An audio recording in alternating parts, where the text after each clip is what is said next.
Welcome back. So I've been talking about teams that are below the playoff line as we get closer and closer to the trade deadline. It's a little over 5 weeks off now. I want to talk about Philly. Philly lost another game today.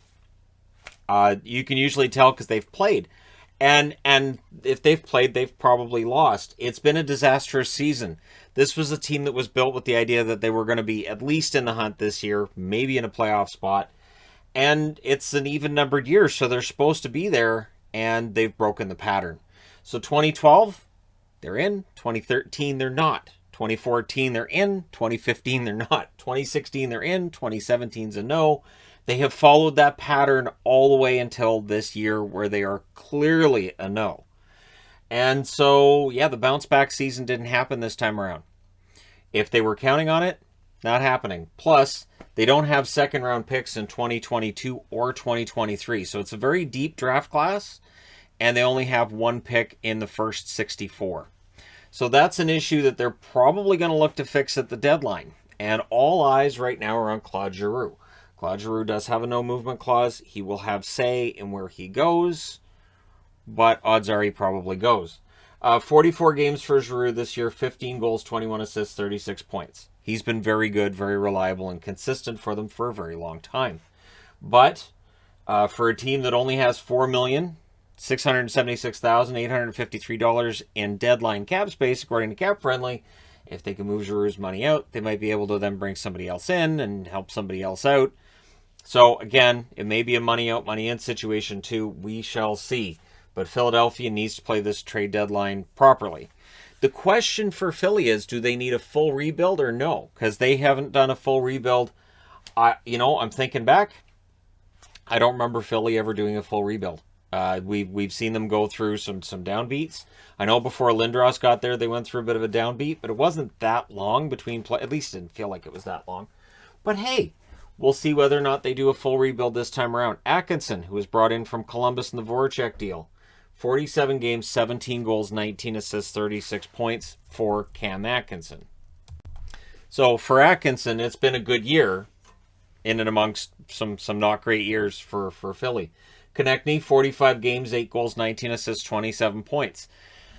With Konechny, there's that conversation to be had about whether he's going to reach the potential he showed early on or not. And so Philadelphia, I think, needs to take a look at that. JVR, 47 games, 11 goals, 7 assists, 18 points. Not the kind of totals I think that he would have wanted. Inconsistent, but he was inconsistent last year as well. He got off to a very good start, and then it kind of petered out a bit for him. Provorov, 44 games, 5 goals, 13 assists, 18 points. And the storyline with Provorov kind of remains. Has he been the same defenseman since Niskanen retired? And they brought in Ellis, I think, with the idea that, all right, we can, get this defense shored up. They brought in a lot of defensemen. The defense didn't necessarily get any better. So Provorov, is he going to get back? Has he got some of his game back? And there's that question mark there as well. Farabee, 33 games, 11 goals, 7 assists, 18 points. One of many Flyers who've been out for an extended period of time this year. Couturier, his season's done. He only played 29 games, 6 goals, 11 assists for him in those 29 games. And with the Philadelphia Flyers, it feels like their depth isn't necessarily where you want it to be either.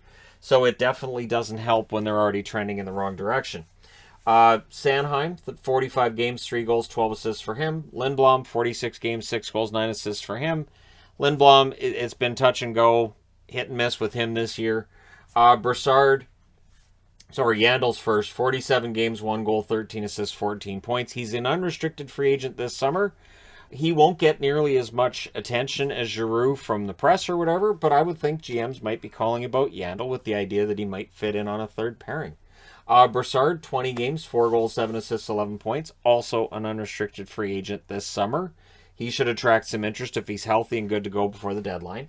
Braun, 47 games, 3 goals, 8 assists, 11 points. Also an unrestricted free agent this summer, as is Rasmus Ristolainen. They paid a heavy price for Ristolainen.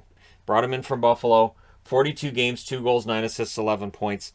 I guarantee you that the production they wanted is higher than what they've had so far. And just the defense in general has not been where you'd want it to be, considering the revamp that was done in the offseason. Hayes, 20 games, 3 goals, 6 assists, 9 points. There's a 50-50 chance he comes back and plays.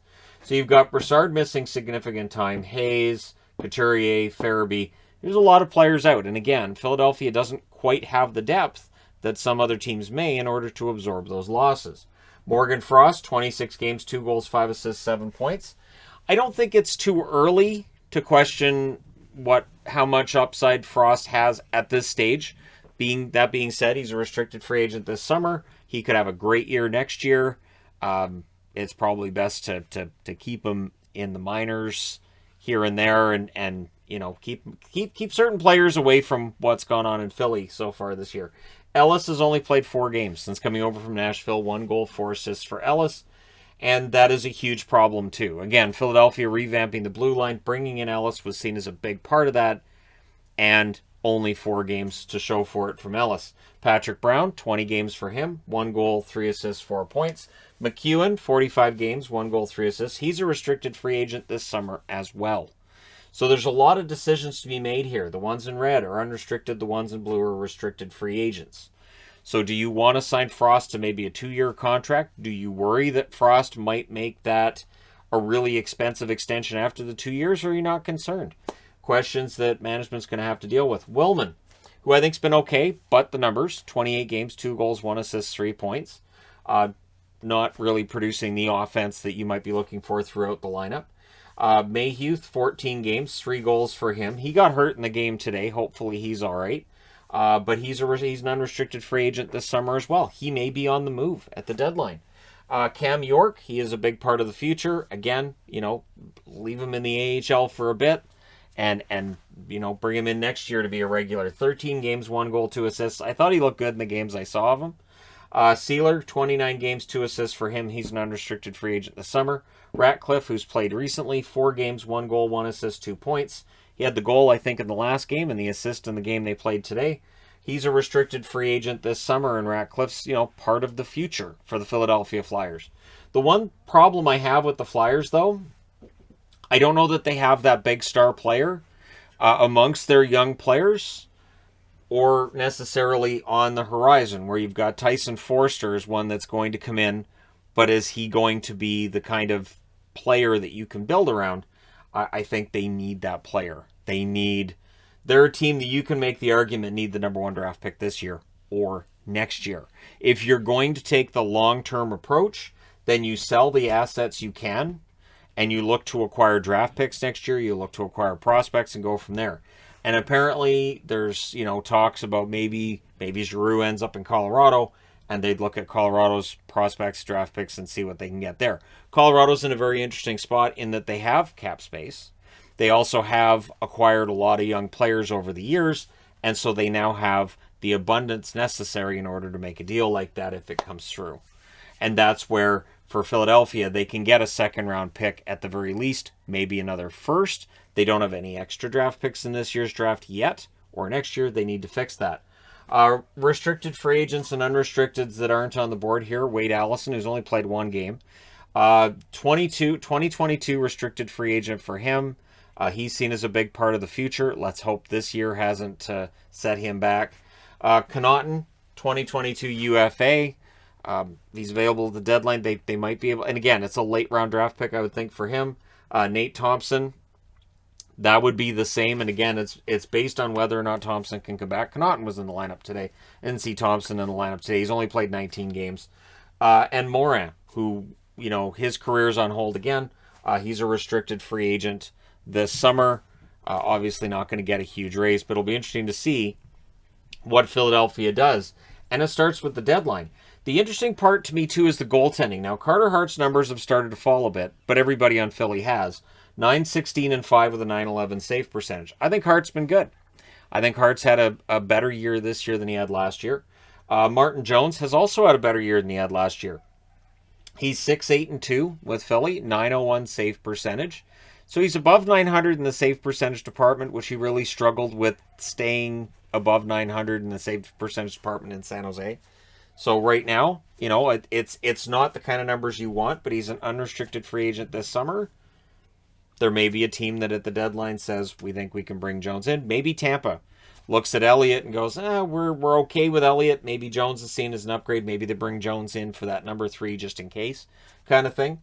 And then you got Sandstrom, who only played the 1 game, loses an extra time, .935 save percentage. He is a restricted free agent this coming summer. So I think with Hart, they've got the goaltender, right?